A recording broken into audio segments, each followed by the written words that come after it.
अगली सुबह 6 बजे आसी की आंखें खुलीं तो उसने अपने आप को क्रिस की बाहों में उसके बिस्तर पर पाया, जो देखकर आसी के अपनी टिमटिमाती आंखों से क्रिस को देखा।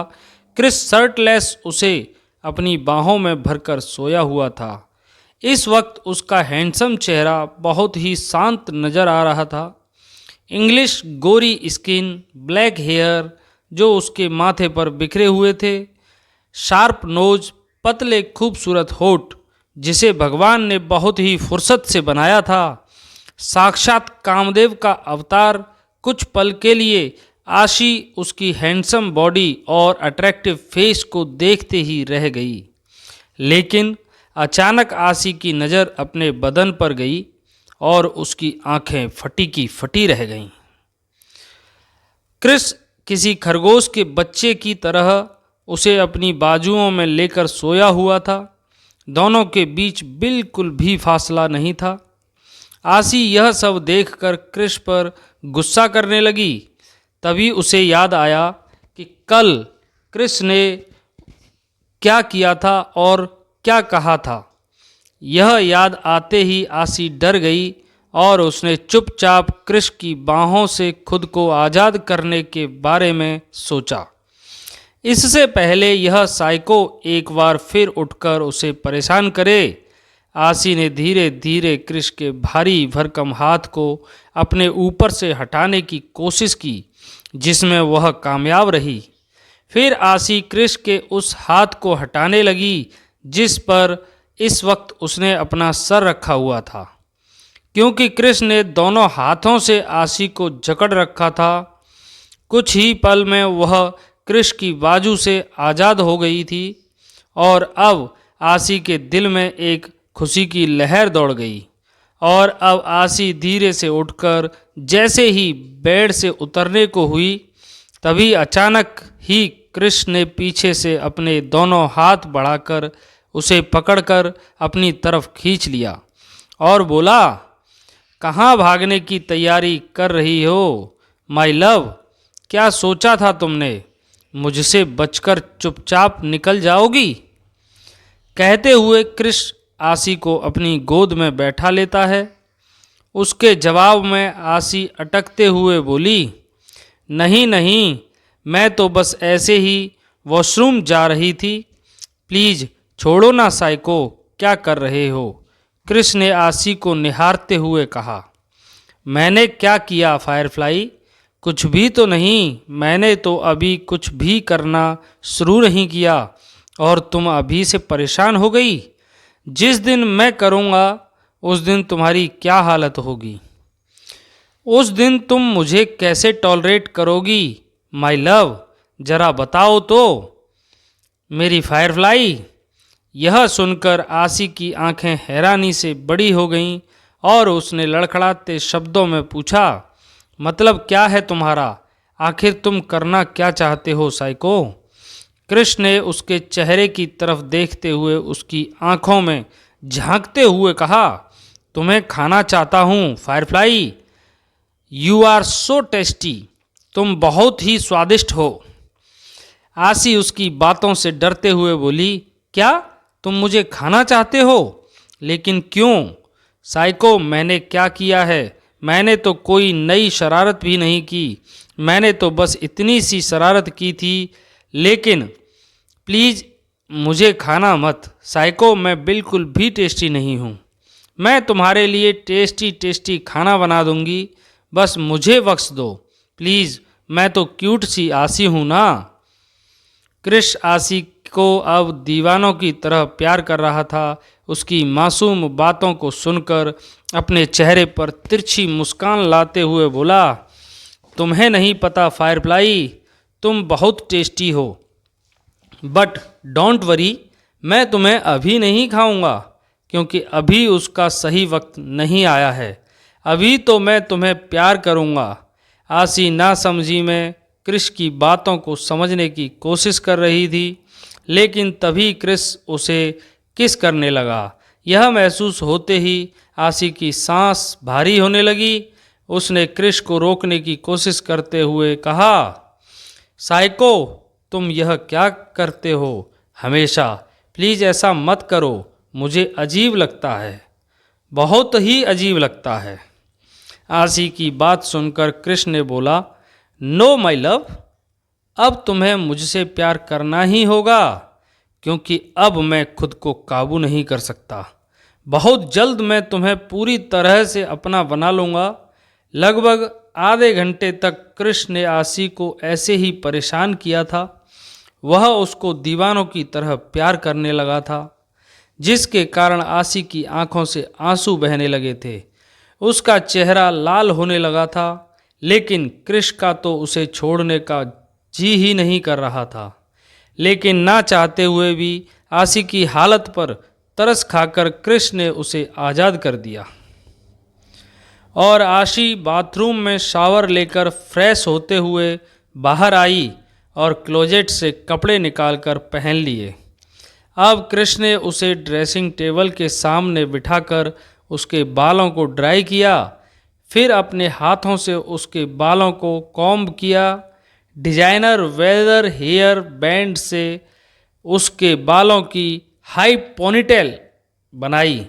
आशी कृष्ण की केयर को देखकर हैरान थी कि उसने काफ़ी आसानी से आशी को रेडी कर दिया था, जिसे देखकर ऐसा लग रहा था वह अपने काम में काफ़ी प्रोफेशनल है। यह देखकर आशी ने मुस्कुराते हुए कृष्ण से पूछा, अरे वाह साइको, तुमने तो मुझे बहुत अच्छे से तैयार कर दिया। तुम तो बहुत इंटेलिजेंट हो। मैं कितनी अच्छी लग रही हूँ, है ना? आशी की मासूमियत भरी बातें सुनकर कृष्ण नॉर्मल एक्सप्रेशन से आशी से कहा, यू लाइक इट? आशी ने मुस्कुराते हुए हाँ में सर हिला दिया। कृष्ण उसके हाथों में एक डायमंड ब्रेसलेट पहनाते हुए बोला, आज के बाद मैं तुम्हें अपने हाथों से रेडी करूँगा, ओके? यह सुनकर आशी उसे हैरानी से देखने लगी और जैसे ही कुछ बोलने को हुई, कृष्ण उसके होठों पर लाइट किस करते हुए उसके चेहरे को अपने हाथों में भरते हुए बोला, कहा ना तुम मेरी हो और तुम्हारी हर जिम्मेदारी मेरी है। अब नो मोर क्वेश्चंस। जाओ, डाइनिंग टेबल पर मिलते हैं। तुम्हारे और तुम्हारे दोस्तों के लिए एक सरप्राइज़ है। सरप्राइज़ का नाम सुनते ही आशी की आंखों में चमक और चेहरे पर मुस्कान आ गई। वह जल्दी से खड़े होकर उछलते हुए कृष्ण से बोली, सरप्राइज़? क्या सरप्राइज़ है? साइको बताओ ना मुझे। हम लोग हॉलीवुड जाने वाले हैं या फिर एम्यूजमेंट पार्क या फिर मूवी देखने और या फिर डिज्नीलैंड? बोलो ना साइको, कहाँ जाएंगे? आशी के ख्याली पुलाव के बारे में सुनकर कृष्ण के चेहरे पर कोई भाव नहीं आए। उसने अपनी नीली आंखों से आशी को घूरते हुए कहा, shut up Firefly, don't think so much. Surprise है और वह नीचे चलकर पता चल जाएगा। तब तक तुम जाओ या फिर मेरे साथ और टाइम बिताना है तो I am ready for that. कहते हुए कृष्ण एक बार फिर आशी के होठों की तरफ झुकने लगा, जिसका अंदाज़ा आशी को हो चुका था और उसने कृष्ण के इरादे को भांपकर जल्दी से अपने 2 कदम पीछे लेते हुए कहा, नहीं नहीं साइको, मैं जा रही हूँ। कहते हुए आशी आदि की तरह वहाँ से 9-2-11 हो गई और कृष्ण उसकी तेजी देखकर अनजाने में ही अपने चेहरे पर एक छोटी सी मुस्कान लाता है। स्टूपिड गर्ल कहकर कृष्ण भी रेडी होने क्लोजेट रूम में चला गया। थोड़ी ही देर में सभी लोग डाइनिंग एरिया में थे। आज कृष्ण का बड़ा सा डाइनिंग टेबल बहुत काम आ रहा था, क्योंकि आज उसके घर में बहुत सारे लोग थे। कृष्ण के मम्मी पापा, मिस्टर और मिसेस दीवान, निकिता और रुद्र, अथर्व और नताशा, समर और कैथी, आशी और रॉकी, निक और कार्तिक। आज कृष्ण का घर भरा पूरा लग रहा था। सभी मुस्कुराते हुए और आपस में बातें करते हुए खाना खा रहे थे। हेड चेयर पर क्रिस किसी राजा की तरह बैठा हुआ था, जहां वह हमेशा बैठता था। उसके ठीक सामने वाली हेड चेयर पर राहुल बैठा हुआ था। आशी हमेशा की तरह निक को अपने हाथों से खाना खिलाते हुए खुद भी खा रही थी। जो चीज़ ऐना भी नोटिस कर रही थी, आशी अपनी आदत से मजबूर खाना खाते हुए बातें कर रही थी और उसके दोस्त भी उसे ज्वाइन कर चुके थे। अब थोड़ी ही देर में वह डाइनिंग टेबल मछली बाजार लगने लगता था, लेकिन तभी उनके कानों में क्रिश की कठोर आवाज़ पड़ी। Shut up, this is my house, not fish market. Eat quietly, otherwise पूरे पैलेस की सफाई तुम लोगों को करनी पड़ेगी। जिसे सुनकर वह सभी 1 मिनट में ही साइलेंट हो गए। क्रिस अपनी कठोर नीली आंखों से सभी को घूर कर देख रहा था। वहां आसपास बैठे किसी में भी इतनी हिम्मत नहीं थी कि क्रिस की बातों का जवाब दे सके, क्योंकि सिर्फ कुछ बच्चों को छोड़कर सभी को क्रिस की ताकत का अंदाज़ा बहुत अच्छे से था और उसके गुस्से का भी। खाना खाते हुए क्रिस ने सभी बच्चों को ऑर्डर दिया, तुम लोगों के लिए एक सरप्राइज़ है। यह सुनते ही सभी बच्चों के कान खड़े हो गए और सबका ध्यान क्रिस की तरफ गया।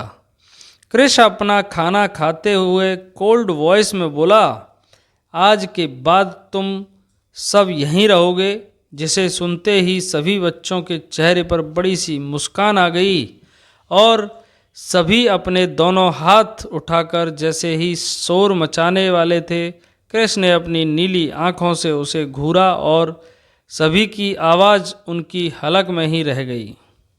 तभी क्रिस एक बार फिर ठंडी वॉइस में उन सभी के चेहरे की तरफ देखते हुए बोला, लेकिन यहाँ रहने के कुछ रूल्स और रेगुलेशन हैं और यहाँ रहने के लिए सभी रूल्स और रेगुलेशन को फॉलो करना होगा। जिसे सुनकर सभी लोग एक दूसरे का चेहरा देखने लगे थे और रॉकी ने हैरान होते हुए पूछा, रूल्स और रेगुलेशन कैसे? रूल्स और रेगुलेशन क्रिश। यह सुनकर क्रिश ने अपने पीछे खड़े राका की तरफ नज़र उठाकर देखा और क्रिश का इशारा पाते ही राका ने कुछ डॉक्यूमेंट उन लोगों के आगे रख दिए, जिसे पढ़ने के बाद सभी की आंखें हैरानी से बाहर आ गईं और उनके माथे से पसीना टपकने लगा। आशी और समर को तो चक्कर ही आने लगे। धीरे धीरे सभी बच्चों ने उन पेपर को अपने हाथों में लेकर उसे पढ़कर अब सभी की हालत ख़राब थी, क्योंकि उस पर उनके दिन भर की एक्टिविटी का टाइमिंग लिखा हुआ था। तभी ऐना ने उन पेपर को पढ़ते हुए कहा, यह सब क्या है बेटा? क्रिस बिना किसी एक्सप्रेशन के ऐना की तरफ देखते हुए बोला, पढ़ी लिखी हो आप, पढ़ लीजिए। यह यहाँ रहने के रूल्स और रेगुलेशंस हैं। कहते हुए क्रिस ने राका की तरफ इशारा किया और राका जल्दी से आगे आते हुए उस पेपर के रूल्स और रेगुलेशन को नंबर वाइज बताने लगा। रूल नंबर 1, सुबह 8 बजे तक सभी बच्चे डाइनिंग टेबल पर होंगे और सिर्फ बच्चे ही नहीं, घर के बड़े और बुजुर्ग भी 9 बजे तक सभी का ब्रेकफास्ट कंप्लीट हो जाना चाहिए। 8 बजने के बाद 1 मिनट भी जो लेट हुआ उसे सीधा लंच मिलेगा। 9:15 पर सभी गार्डन में इकट्ठे होंगे और सभी को अपनी फिजिकल एक्टिविटी को मेंटेन रखने के लिए सेल्फ डिफेंस की ट्रेनिंग लेनी होगी, जिसमें gun shooting, horse riding, swimming और कमांडो ट्रेनिंग शामिल है। अब रूल नंबर 2, खाना खाते वक्त कोई भी बात नहीं करेगा और जिसने भी ऐसा करने की कोशिश की उसका ब्रेकफास्ट और लंच दोनों कैंसिल हो जाएगा। रूल नंबर 3, फिजिकल ट्रेनिंग 9:15 बजे से 12:30 बजे तक चलेगी। रूल नंबर 4, 12:30 बजे से 1 बजे तक ब्रेक का टाइम है। 1 से सभी बच्चों की कॉलेज की एजुकेशनल क्लासेस शुरू हो जाएंगी। उनके सब्जेक्ट के टीचर आकर उन्हें पढ़ाएंगे और सभी बच्चों को क्लास में हाजिर होना होगा। यह क्लासेस शाम 4 बजे तक चलेंगी। 4 बजे से 4:30 तक सभी को रेस्ट करने का टाइम मिलेगा और 4:30 बजे से शाम 7 बजे तक दोबारा सबकी फिजिकल ट्रेनिंग होगी। शाम 7:30 बजे सभी को डिनर मिलेगा और 9 बजे तक सभी को अपने अपने बेडरूम में सो जाना है। उसकी बाद जो भी घर में टहलते हुए नज़र आया, अगले दिन उसे डबल ट्रेनिंग करनी होगी और सभी की ट्रेनिंग शुरू होती है आज से। यह सुनते ही पूरे हॉल में सन्नाटा छा गया। सभी का चेहरा सूखकर छोटा सा हो गया। तभी रुद्र और निकिता हैरान होते हुए बोले, यह सब क्या है क्रिश? ऐसे तो बच्चे बहुत थक जाएंगे, उनकी ट्रेनिंग बहुत हार्ड है। इन निकम्मों ने तो अभी जॉगिंग भी नहीं की, यह सब मैनेज कैसे करेंगे? तभी क्रिश अपने चेहरे पर कोल्ड एक्सप्रेशन लाते हुए निकिता और रुद्र से, यहाँ रहने के यही रूल्स हैं मिस्टर और मिसेस सिंघानिया, और सभी को इसे मानना होगा। यह सुनकर कैथी और कार्तिक आगे आते हुए, लेकिन हम लोग यहाँ नहीं रह सकते, हम लोगों की अपनी फैमिली है, कॉलेज है, घर है, हम वापस जाना चाहते हैं। यह सुनकर क्रिश ने अपने पीछे खड़े राका की तरफ देखा और उसको ऑर्डर देकर अपने हाथों से इशारा करता है और राका का इशारा मिलते ही क्रिश के पालतू शेरों से भी ज़्यादा खतरनाक वाइल्ड के सबसे डेंजरस डॉग्स की फौज अपने अपने ट्रेनर के साथ लाइन से खड़े हो गई थी, जो इस वक्त घर आते हुए वहां खड़े सभी लोगों को देख रहे थे, जिन्हें देखते ही वहां खड़े सभी लोगों की सिट्टी पिट्टी गुल हो गई, क्योंकि वह सभी लोग जीते जी मौत के फरिश्ते लग रहे थे। अब कार्तिक और कैथी अपना सलाइवा गटकते हुए क्रिस की तरफ देखने लगे। कार्तिक ने रॉकी की तरफ देखते हुए कहा, यह सब क्या है रॉकी? क्या हमें तुम लोग ब्लैकमेल कर रहे हो या किडनैप कर रहे हो? यह सुनकर रॉकी ने मायूसी से अपना सर हिला दिया। तभी कृष्ण ने अपनी नज़र घुमाकर अपने डॉग को देखा और उसकी नीली आंखों को देखते ही सभी डॉग जल्दी से अपने पंजों के बल उसको सलामी के लिए बैठ गए। फिर कृष अपने चेहरे पर एटीट्यूड लाते हुए कोल्ड वॉइस में बोला, यहाँ लोग आते भी मेरी मर्जी से हैं और जाते भी मेरी मर्जी से हैं। अब तुम लोग यहाँ से तब तक नहीं जा सकते जब तक मैं ना चाहूँ। अब से तुम सभी यहीं इसी पैलेस में रहोगे और यहाँ के हर रूल्स और रेगुलेशन को फॉलो करोगे।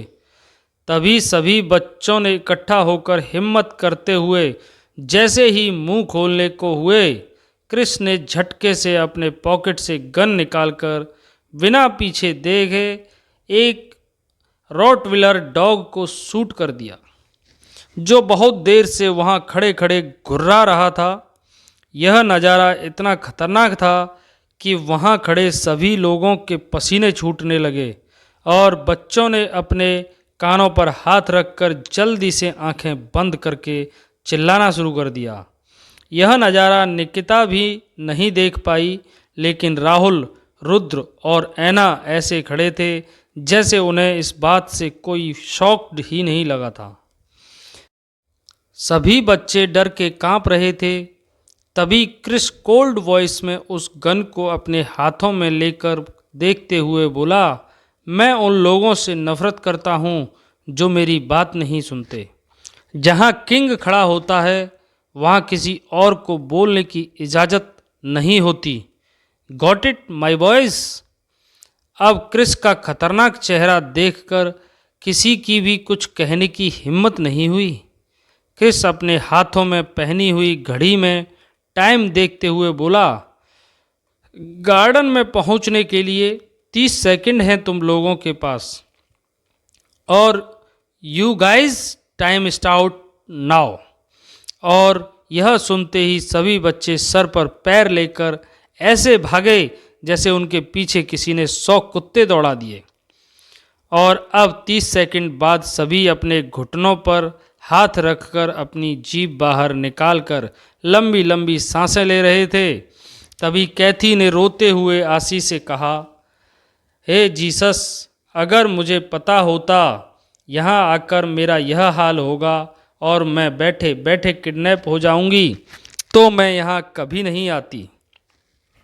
आसी, रॉकी, सर प्लीज़ कुछ करो, मुझे मम्मी की याद आ रही है। अब समर ने भी डर के मारे रोते हुए कहा, पहले मुझे भी नहीं आती थी, लेकिन पता नहीं क्यों आज मुझे भी मम्मी की बहुत याद आ रही है। यार, यह क्रिश हॉलीवुड सुपरस्टार है या उससे ज़्यादा तो मुझे एक माफिया लग रहा है। हाय मोरी मैया, कहाँ फंस गया मैं। सभी बच्चे यूं ही अपना सर पकड़कर रो रहे थे। तभी वहाँ राका एक स्ट्रिक्ट ट्रेनर की कॉस्ट्यूम में आया और सभी को उनकी कॉस्ट्यूम देते हुए बोला, 5 मिनट में यह कॉस्ट्यूम पहनकर वापस यहीं आओ और जो लेट हुआ उसे इस पूरे पैलेस के 5 चक्कर लगाने होंगे। यह सुनते ही सभी बच्चे अपनी नज़र घुमाकर पूरे पैलेस को देखने लगे, जो लगभग 20 सेकंड में फैला हुआ था, जिसका कोई आधा चक्कर भी पैदल नहीं लगा सकता था। और अब सभी पनिशमेंट के डर से उस ड्रेस को लेकर जल्दी से चेंजिंग रूम की तरफ भागे। लेकिन प्रॉब्लम यह थी कि ग्राउंड फ्लोर पर सिर्फ 3 चेंजिंग रूम थे, जिसे आसी, कैथी और नताशा ने बुक कर लिया था। और अब सभी लड़के अपनी ड्रेस लेकर बाहर ही कूद रहे थे, क्योंकि टाइम निकलता जा रहा था। अगर वह लोग टॉप फ्लोर पर जाते तो उन्हें वापस आने में ही टाइम लगता।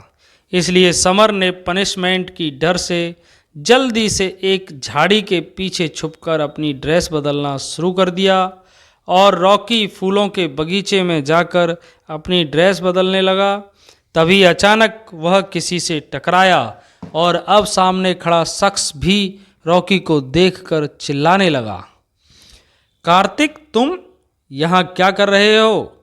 रॉकी ने हैरान होते हुए पूछा।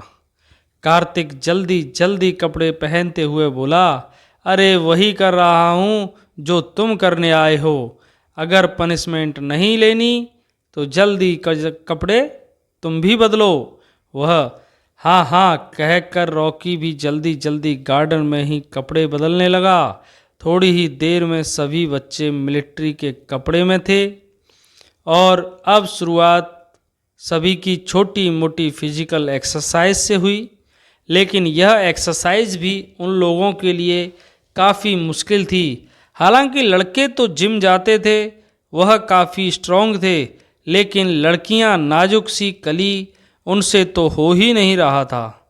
देखते ही देखते 12:30 बज गया और अब तक सभी की हालत बिल्कुल पंचर हो गई थी। किसी के अंदर चलने की हिम्मत नहीं थी। सभी के सभी गार्डन में ही पसरकर हाथ पैर फैलाकर गिर गए। सभी अपनी जीभ निकालकर बिल्कुल लाश की तरह गार्डन में गिरे हुए थे और अब सभी रॉकी और आसी पर बरसते हुए बोले, हे भगवान, पता नहीं वह कौन सी मनहूस घड़ी थी जब हमने इनका पार्टी इनविटेशन एक्सेप्ट किया। हाय, मार डाला रे। तभी समर ने हैरान होते हुए पूछा, अरे कोई मुझे यह तो बताओ कि हमें इतना टॉर्चर क्यों किया जा रहा है? क्या हमने निक के बर्थडे के दिन केक ज़्यादा खा लिया था जो हमें डाइजेस्ट करवाया जा रहा है, या हमें किसी बैंक को लूटने के लिए भेजने वाले हैं? अरे एक ही दिन में हमारी कमर की बैंड बजा दी यार। तभी कार्तिक ने मुंह बनाते हुए कहा, एक ही दिन नहीं बेवकूफ़, सिर्फ 3 घंटे में। अभी शाम की ट्रेनिंग बाकी है। मुझे तो लगता है मैं बहुत जल्दी परलोक से धार जाऊंगा।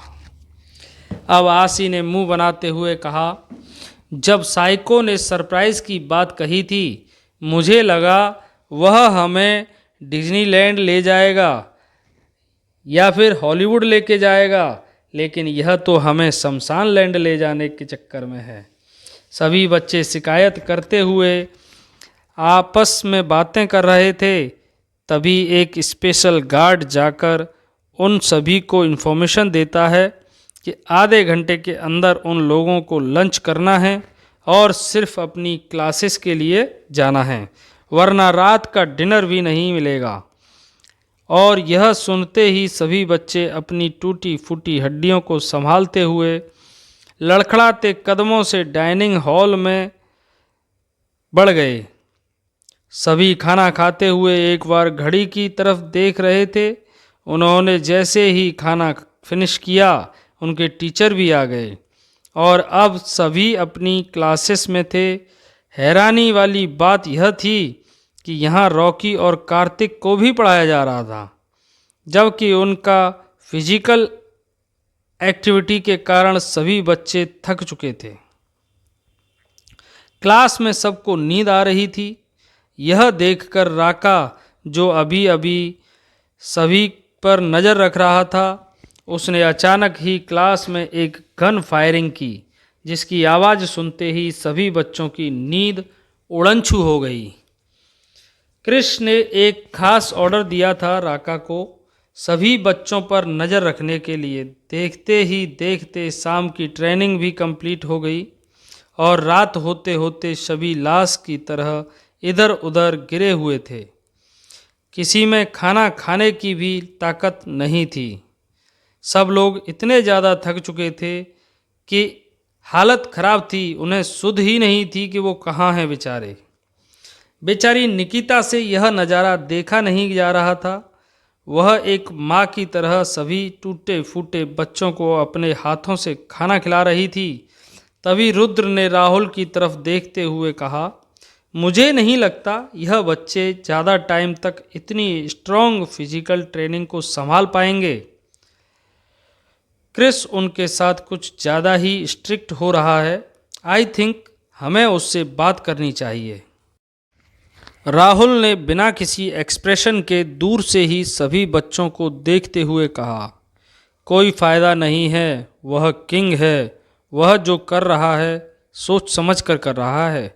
उसे अच्छे से पता है उसे क्या करना चाहिए और क्या नहीं।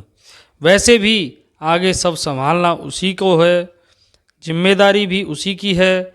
वह जो कर रहा है उसमें हम इंटरफेयर नहीं कर सकते। राहुल की बात सुनकर अब रुद्र भी अपना सर झटकते हुए मायूसी से सभी बच्चों को देख रहा था। सभी लड़के अपने कमरे में एक साथ पड़े हुए थे। लड़कों की हालत तो इतनी ख़राब थी कि रॉकी ने अपने 2-3 सर्वेंट को सभी के हाथों और पैरों की मालिश करने में लगा दिया, जिसे समर तो बहुत एंजॉय कर रहा था। लेकिन लड़कियों की हालत निकिता से सही नहीं जा रही थी। आशी की तो अपने हाथ पैर फैलाकर ऐसे पड़ी थी जैसे उसके अंदर से किसी ने जान खींच ली हो। वह तो फ्रेश होने के भी बाथरूम में नहीं गई थी। वह अब तक ट्रेनिंग के कपड़े में ही पड़ी हुई थी, जो मिट्टी में सने हुए थे। निकिता के लाख कहने पर के बाद भी आशी की उठने की हिम्मत नहीं हो रही थी। कैथी और नताशा तो किसी तरह रेंगते रेंगते बाथरूम में जा चुकी थी और थोड़ी ही देर में लुढ़कते लुढ़कते अपनी अपनी नाइट ड्रेस में बेडरूम में पड़ी हुई थीं। तीनों सहेलियां एक ही बेडरूम में सो रही थीं। निकिता भी तीनों लड़कियों को सुलाकर अपने कमरे में सोने चली गई। अब रात के लगभग 11 बजे एक बार फिर आशी के कमरे का दरवाज़ा खुला और हमेशा की तरह एक लंबा काला साया अंदर आया। उसने अपनी नज़र घुमाकर आशी को बेड पर देखा। आशी अपने दोस्तों के बीच में हाथ पैर फैलाकर घोड़े की तरह सोई हुई थी। उसे अपने आसपास का कोई भी ख्याल नहीं था। उसके चेहरे और कपड़ों पर मिट्टी लगी हुई थी। वह अभी तक ट्रेनिंग वाले कपड़े में ही थी, जिसे देखकर क्रिस के चेहरे का एक्सप्रेशन काफ़ी कठोर हो गया। वह अपनी नीली आँखों से आसी को घूरते हुए बोला, स्टूपिड गर्ल, कभी नहीं सुधरेगी। फिर अपने सर पर हाथ मारते हुए अपने आप से बोला, मुझे भी पता नहीं किस पागल कुत्ते ने काटा था जो ऐसी सिली बचकानी लड़की से प्यार हो गया। क्रिस, उसके साथ तो तू डेफिनेटली अपने बच्चे नहीं कर सकता क्योंकि यह खुद एक बच्ची है। अब क्रिस जल्दी से अपना सर झटककर कैथी की टांग पकड़कर उसे साइड कर देता है। कैथी इतनी थकी हुई थी कि सोने के बाद उसे किसी भी चीज़ का होश नहीं था। क्रिस ने आसी के पास आकर उसे अपनी गोद में उठा लिया। आसी एक गुड़िया की तरह उसकी गोद में आ गई और क्रिस ने एक बार फिर अपने कदम अपने बेडरूम की तरफ बढ़ा दिए। वह आसी को अपने कमरे में लेकर आया और सीधा बाथरूम में अपने कदम बढ़ा दिए।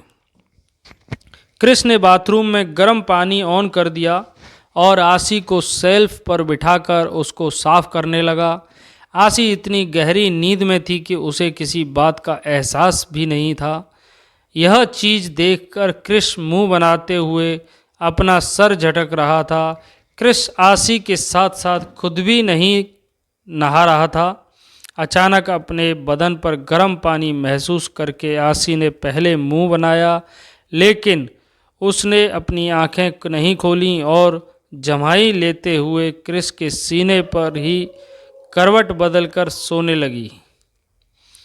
अब क्रिस हैरानी से उसके चेहरे की तरफ देखते हुए अपने आप से बोला, यह लड़की सोने में तो बिल्कुल कुंभकर्ण है। कहकर क्रिस ने आसी को क्लीन करना शुरू कर दिया। उसने आसी को इसलिए नहीं जगाया क्योंकि उसे पता है कि आज उन्होंने काफ़ी मेहनत की थी। थोड़ी ही देर में वह आसी के साथ बात लेकर उसे एक पिंक कलर के बाथरूम में लपेटकर अपनी गोद में उठाकर बेडरूम में गया और उसे बेड पर लेटाकर उसके बालों को बेड के नीचे लटका दिया। फिर उसने हेयर ड्रायर से पहले उसके गीले बालों को ड्राई किया। क्रिस ने महसूस किया कि आसी नींद में ही इधर से उधर करवट बदल रही है। शायद ज़्यादा एक्सरसाइज करने के कारण उसे बदन में दर्द हो रहा था। यह देखकर क्रिस ने अपने ड्रायर में से एक पेन रिलीफ ऑयल निकाला और वह अपने हाथों से ही मसाज करने लगा, जिससे आसी को नींद में ही काफ़ी रिलीफ फील हो रहा था। आसी के चेहरे पर सुकून और मासूमियत देखकर क्रिस के चेहरे पर भी एक शांति के भाव थे, लेकिन उसका चेहरा अभी भी एक्सप्रेशन लेस था। लेकिन उसके दिल के सुकून को उसका चेहरा भी छुपा नहीं पा रहा था। वह बहुत ही प्यार और हक के साथ आसी की मसाज कर रहा था। इतना केयरिंग हस्बैंड, ऐसा हस्बैंड, प्यार करने वाला हस्बैंड भगवान सबको दे। मसाज के बाद आसी को और भी ज़्यादा गहरी नींद आ गई और क्रिस और आसी दोनों एक साथ बेड पर सो गए। अगली सुबह आसी की आंखें अंगड़ाइयाँ लेते हुए खुलीं। रात के मसाज और गर्म पानी के बाथ लेने के कारण उसे अपनी बॉडी में काफ़ी रिलीफ फील हो रहा था। इस वक्त सुबह के 6 बज रहे थे। आसी ने धीरे से अपनी आंखें तितली की तरफ फड़फड़ाते हुए खोलीं तो आसी की नज़र अपने बगल में सो रहे क्रिस के चेहरे पर पड़ी। इस वक्त आसी का सर क्रिस के कंधे पर था और उसने नींद में ही अपने एक बाजू से क्रिस को हग कर रखा था। आसी एक बार फिर अपनी नज़र घुमाकर अपने और क्रिस की तरफ देखा, फिर उसे क्रिस के ऊपर गुस्सा आ गया। आसी ने घूर कर सोते हुए क्रिस को देखकर कहा, यह गंदा साइको रोज़ मेरे साथ ऐसे ही करता है। मुझे यह समझ नहीं आता, मैं सोती अपने कमरे में हूँ लेकिन जगती यहाँ हूँ। कैसे मैं यहाँ पहुँच जाती हूँ, मुझे कुछ समझ में ही नहीं आ रहा। कहीं मुझे नींद में चलने की बीमारी तो नहीं है? क्या मुसीबत है, एक तो मुझे दिन भर इतनी मुश्किल ट्रेनिंग कराई और अब यहाँ मुझसे चिपक कर सो रहा है। गंदा कहीं का, जी तो चाहता है एक पंच मार के इसके सारे दांत तोड़ दूं। अंग्रेज की औलाद कहीं का। तभी आसी को ख्याल आया, कृष्ण अंग्रेज की औलाद नहीं बल्कि उसके बाबा की औलाद है। और यह ख्याल आते ही आशी अपनी जीभ दांतों से काटते हुए अपने कान को पकड़कर भगवान से माफ़ी मांगते हुए कहा, सॉरी कान्हा जी, गंदी बात, अंग्रेज की नहीं बाबा की औलाद है, लेकिन दिखता बाबा जैसा बिल्कुल भी नहीं है। मेरे बाबा तो कितने क्यूट हैं और यह कितना खड़ूस है। आसी अपने आप में हिंदी में बड़बड़ा रही थी, लेकिन वह इस बात से बेखबर थी कि उसकी सारी बातें कृष्ण सुन रहा था। इससे पहले आसी कुछ कह पाती, कृष्ण ने उसकी कमर पर अपनी पकड़ मजबूत करके झटके से उसे अपने पास खींच लिया और यह सब इतनी जल्दी हुआ कि उसे कुछ भी समझने का मौका नहीं मिला। वह हैरान होते हुए कृष्ण से बोली, तुम गंदे साइको क्या कर रहे हो? छोड़ो मुझे, तुम मुझे ऐसे ही परेशान करते हो। छोड़ो मुझे वरना तुम्हारे दांत तोड़ दूंगी। आसी ने अपने होठों का पाउच बनाकर बड़ी ही मासूमियत से कहा था, क्योंकि उसे अभी तक नहीं पता था कि कृष्ण को हिंदी आती है। लेकिन तभी आज पहली बार कृष्ण ने अपनी नज़रों से उसे घूरते हुए हिंदी में कहा, तुम्हारा यह सपना सपना ही रह जाएगा फायरफ्लाई, क्योंकि मेरे दांत तुम्हारे इन नाजुक कलाइयों से नहीं टूटने वाले। हाँ, अगर तुम इन्हें सचमुच तोड़ना चाहती हो, उसके लिए तुम्हें स्ट्रांग होना होगा और स्ट्रांग होने के लिए तुम्हें फिजिकल ट्रेनिंग करनी होगी। आसी अपनी टिमटिमाती आँखों से कृष्ण के चेहरे को देख रही थी और उसे इस बात का ध्यान दिया कि कृष्ण ने हिंदी में बात की थी। यह बात जानकर आसी को काफ़ी हैरान हुआ। वह अचानक ही चिल्लाते हुए बोली, तुम साइको, तुम्हें हिंदी आती है लेकिन क्यों? यह सुनते ही कृष्ण हैरान नज़रों से आसी को देखते हुए बोला, यह कैसा सवाल है कि मुझे हिंदी क्यों आती है? क्या मुझे हिंदी नहीं आनी चाहिए थी? आसी ने मासूमियत से अपने निचले होठों को बाहर करते हुए कहा, नहीं, बिल्कुल नहीं। अगर तुम्हें निचले हिंदी आएगी और मुझे कभी तुम्हें गाली देने का मन हुआ तो मैं कैसे दूंगी? तुम ना अभी हिंदी भूल जाओ, बस इंग्लिश को याद रखो। आसी की बात सुनकर कृष्ण का मुंह बन गया। अपनी नीली आँखों से इस बेवकूफ़ लड़की को देखकर लग रहा था जो उसके मुंह पर ही उसे गाली देने की बात कर रही थी। उसने आसी के सर पर टपली मारते हुए कहा, तुम्हें मुझे गाली देना चाहती हो, पर क्यों? मैं पूछ सकता हूँ, तुम मुझे गाली क्यों देना चाहती हो? आसी ने भी मासूमियत से अपनी एक उंगली कृष्ण के सीने पर चलाते हुए जवाब दे दिया, क्योंकि तुम ना साइको हमें ना बहुत मुश्किल फिजिकल ट्रेनिंग करा रहे हो। हमसे वह सब नहीं होगा और मुझसे तो कभी नहीं होगा। मैं तुम्हारी तरह स्ट्रांग नहीं हूँ ना। देखो तो मैं कितनी स्ट्रांग मासूम सी छोटी सी बच्ची हूँ। प्लीज़ साइको, हमारी यह ट्रेनिंग बंद कर दो ना। मैं बहुत थक जाती हूँ, मुझे चक्कर भी आने लगते हैं। कहते हुए आसी के चेहरे पर दुनिया भर की मासूमियत थी, जिसे देखकर एक बार फिर कृष्ण का दिल धड़कने लगा था। ऊपर से वह अपनी उंगलियों से अनजाने में ही कृष्ण को सेड्यूस कर रही थी। कृष्ण का दिल बेचैन होने लगा और उसने अपनी फीलिंग को कंट्रोल करके के लिए झटके से आसी का हाथ पकड़ लिया।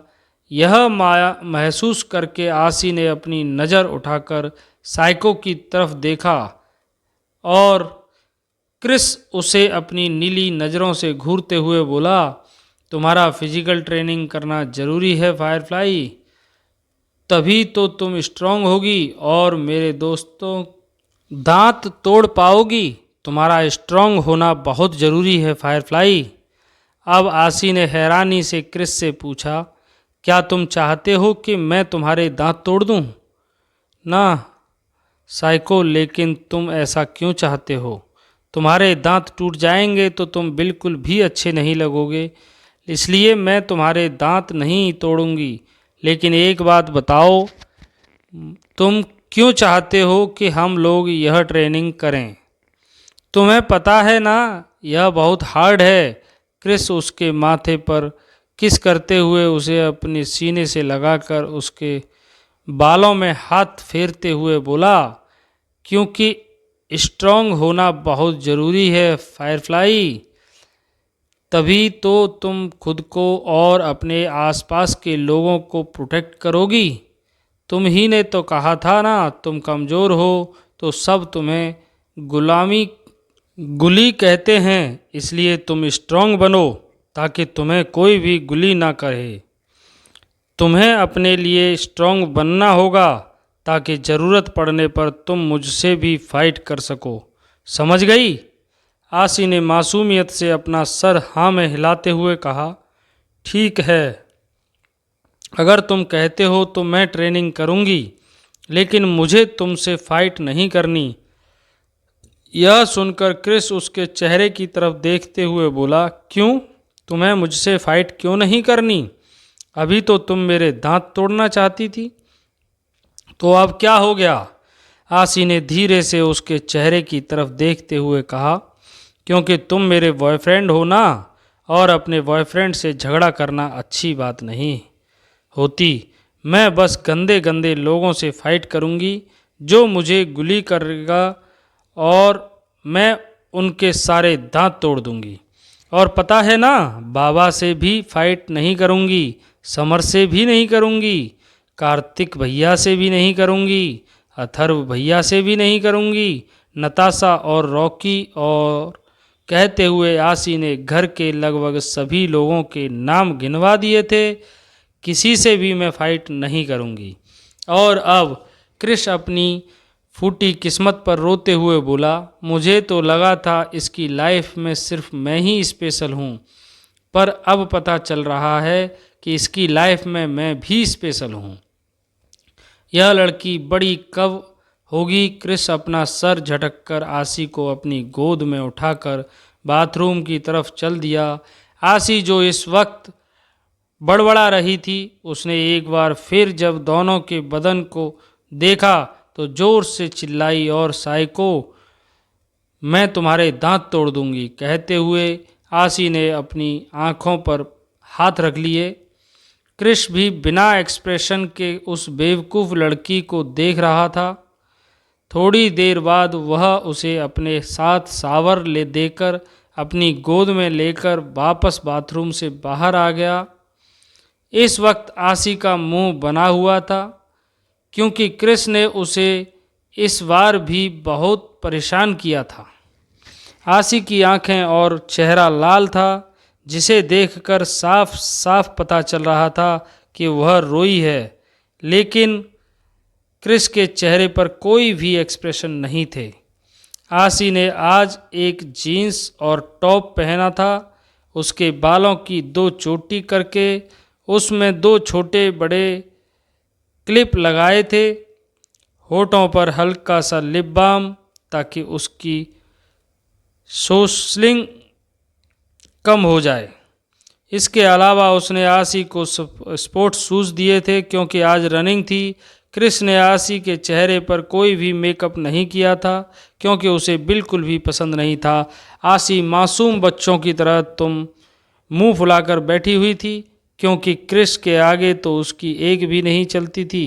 क्रिस आसी का फूला हुआ चेहरा देखकर मन ही मन मुस्कुरा रहा था, क्योंकि फूले फूले गालों में वह और भी ज़्यादा क्यूट लग रही थी। आसी को पूरी तरह से रेडी करने के बाद क्रिस ने उसके माथे पर किस करते हुए कहा, तुम जाओ, मैं रेडी होकर नीचे आता हूँ। और अब आसी जल्दी से अपनी जगह से उठी और मुंह फुलाते हुए क्रिस के से बोली, गंदे साइको, जब देखो तब मुझे परेशान करते हो। देखना मैं एक दिन सच में तुम्हारे दांत तोड़ दूंगी। कहकर वह तुरंत ही वहाँ से 9-2-11 हो गई और आशी के जाने के बाद कृष्ण मुस्कुराते हुए अपने आप से बोला, स्टूपिड गर्ल। अब कृष्ण भी क्लोजेट रूम में जाकर रेडी होने लगा। थोड़ी ही देर में सभी लोग डाइनिंग एरिया में थे और अब नियम के हिसाब से कोई भी खाना खाते वक्त बात भी नहीं कर रहा था। हॉल में कितना सन्नाटा था जिसे देखकर लग रहा था कि यहाँ मातम पसरा है। सच कहा जाए तो आज डाइनिंग टेबल पर किसी को भी अच्छा नहीं लग रहा था। पीछे खड़े बटलर और राका का चेहरा भी अजीब तरीके से हुआ पड़ा था, क्योंकि वह दोनों भी कहीं न कहीं आशी की टीम के मेंबर थे। इस वक्त हॉल में इतनी शांति थी कि एक चम्मच भी गिर जाने पर ज़ोर से आवाज़ होती और तभी उस हॉल में किसी की ज़ोर से चीखने की आवाज़ आई। आखिर हॉल में किसके चिल्लाने की आवाज़ आई? क्यों दे रहा है क्रिस सब बच्चों को इतनी हार्ड ट्रेनिंग? क्या सभी कर पाएंगे ट्रेनिंग? हो पाएंगे ट्रेनिंग में कामयाब? आगे की कहानी और भी ज़्यादा दिलचस्प होने वाली है, तो इस कहानी से जुड़े रहिए। आगे की कहानी पढ़ने और सुनने के लिए अपने चैनल DL हिंदी स्टोरी के साथ जुड़े रहिए। अब मिलते हैं अगले एपिसोड के साथ। तब तक के लिए अपना ध्यान रखिए और अपना कमेंट करके ज़रूर बताइएगा कि आपको क्या लगता है, किसकी जोड़ी किसके साथ बनेगी। आपके कमेंट का हमें इंतज़ार रहेगा। तब तक के लिए बहुत बहुत धन्यवाद, तहे दिल से धन्यवाद।